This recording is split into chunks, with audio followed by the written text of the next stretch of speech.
Hey, George here with the Art of Water. I just wanted to check in with you, give you an update on a tank, and also talk about a product that I've been using for a while, but I haven't really talked about it. It's another Seachem product that probably most of you know, but I'm going to give a little bit more in-depth conversation about what the product is, what it does, and how it can benefit you in ways that you probably didn't think about. Number one, it is a concentrated conditioner for marine and freshwater, so you can use it for both, and it's called Prime.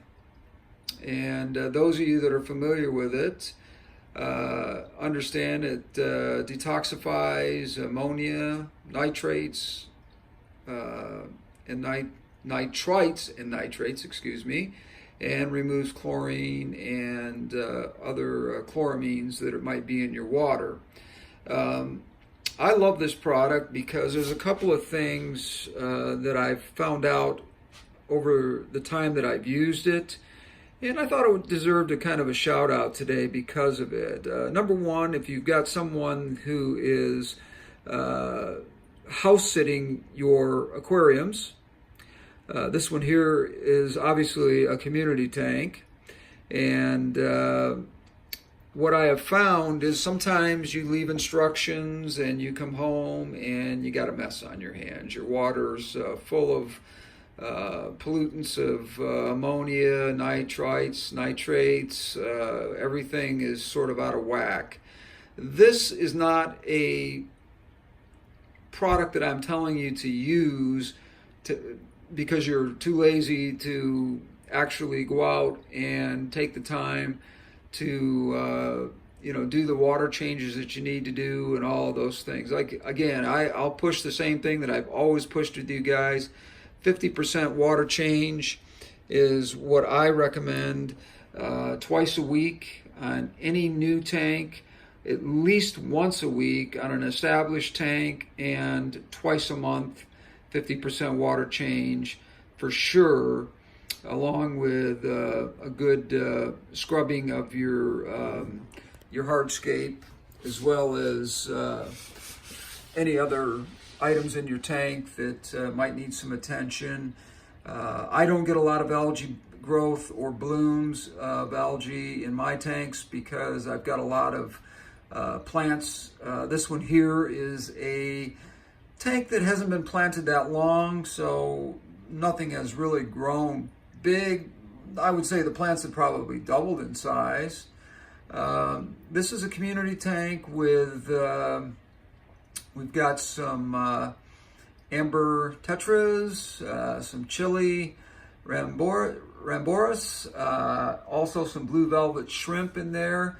Now I was going to put some cherry shrimp in here, but I got researching that a little bit and found out that the cherry shrimp and the blue shrimp will tend to breed, and you'll end up with, you think is going to be a red and blue or something like that. That just never happens. What you really do end up with is a brown colored shrimp, which is kind of ugly. I mean, if you're looking for it to just serve the purpose of cleaning the algae out of your tank and cleaning up any food that might be left over, then it doesn't really matter, I guess. But if you're looking for shrimp to breed, try not to mix the two, because you're really not going to end up with anything that you're going to like. Getting back to the Prime, one of the things I was talking about, and I kind of got away from it for a second there, is anytime you are leaving your home with somebody and you're asking them to take care of 4 or 5 fish tanks, or in my case, maybe 10, depending on what I have going on at any given time. When you get back, sometimes things are a little out of whack. And what I would tell you is this: if you've got a 10-gallon or a nano tank or a 20-gallon, this can be a lifesaver when you get home. If you are kind of pooped, you've been traveling for a week, and you just don't want to tackle your tank the first night you get back, but you know that some fish might be in trouble, and some of the other things in your tank might be in trouble, your plants.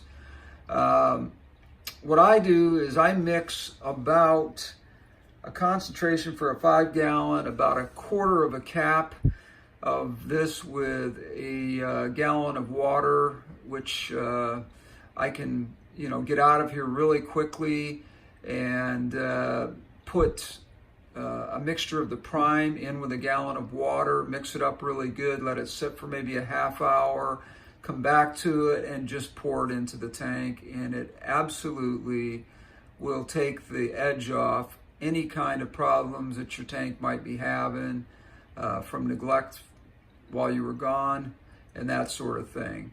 So it's a great product for that. Like I said, it is not a fix-all. I'm not recommending that you use this as a fix-all. I'm recommending that you use it the way it's supposed to be used, as a dechlorifier, and the product is really designed for when you're doing water changes and that sort of thing, to kind of get everything back into balance. But if you have to use it and there isn't any other choice that you have, you're going to find that this product really, really does work great for anything like that, where you're really in trouble and things are sort of out of whack, and you've got to do something really quickly to get things back to where you're not going to lose livestock. And that's the last thing we want to do, is lose any fish and invertebrates or things in your water that, life in your water that, are, obviously friends of your family, your pets. This can be a real lifesaver for something like that. Again, this is Prime, and it's by Seachem. And another great product by those guys. I really don't have anything bad to say about this company. Everything I've ever used, I try to avoid it if I can, but everything I've ever used by these people I have found to be absolutely top-notch, and they've never done any harm to my tank. If anything, they've saved me from problems that I couldn't avoid for whatever reason. Again, do those water changes. Keep a good eye on your water parameters, at least once a week. I don't recommend using anything but a really good kit to check your chemicals, and that's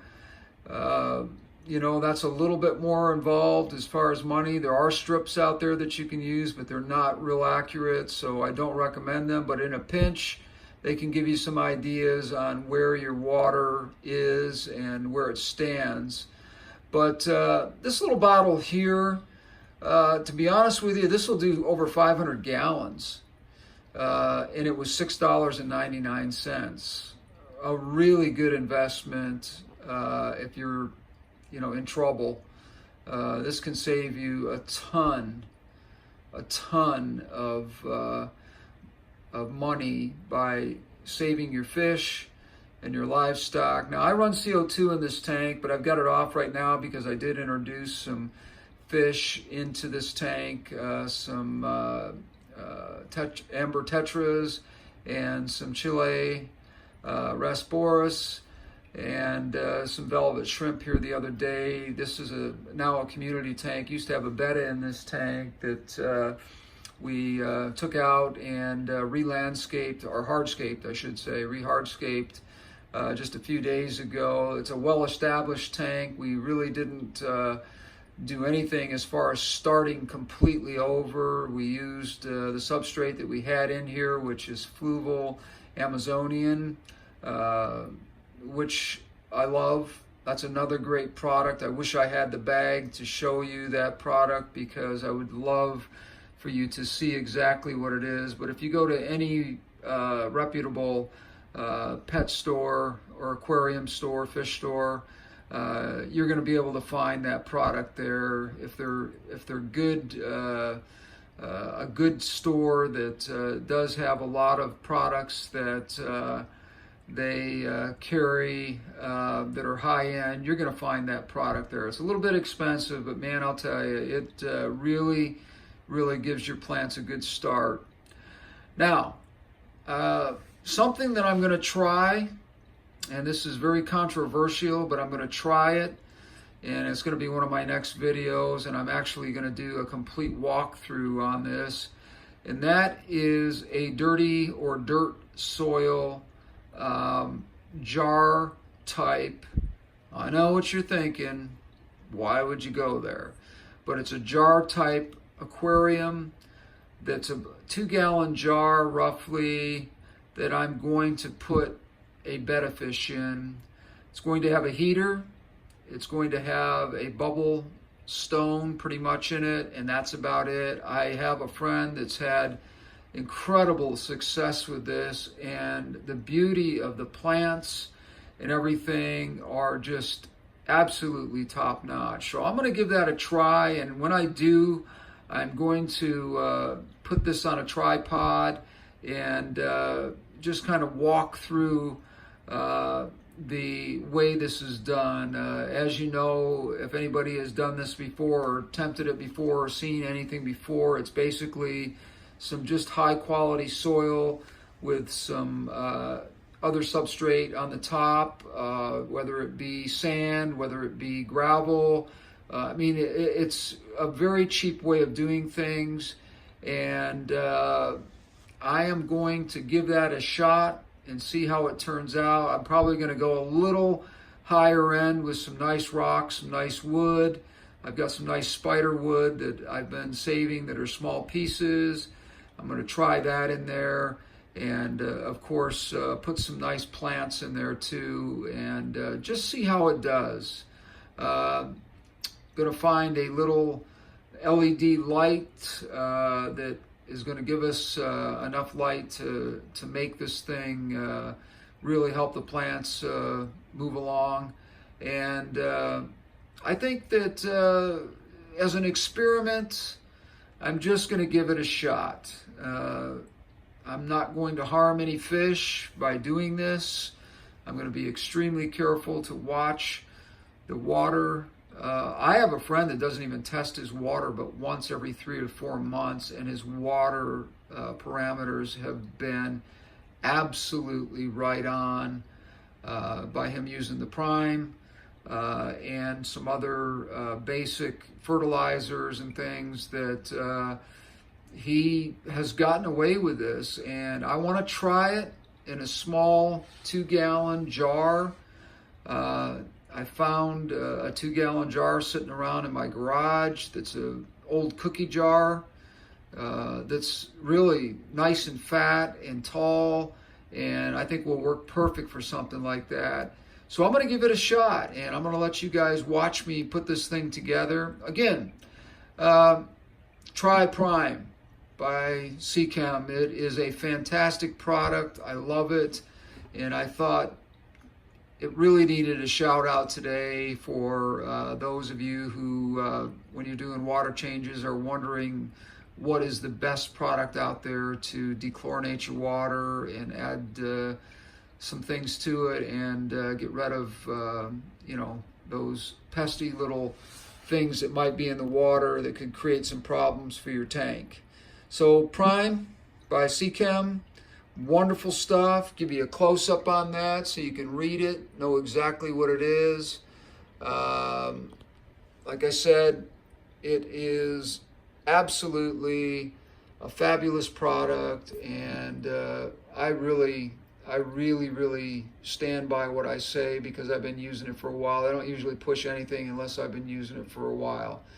Anyways, this is George with The Art of Water. We'll talk again soon, and we'll be getting into that dirty jar scape that we're going to set up, and should have some fun with that. Until then, talk to you later.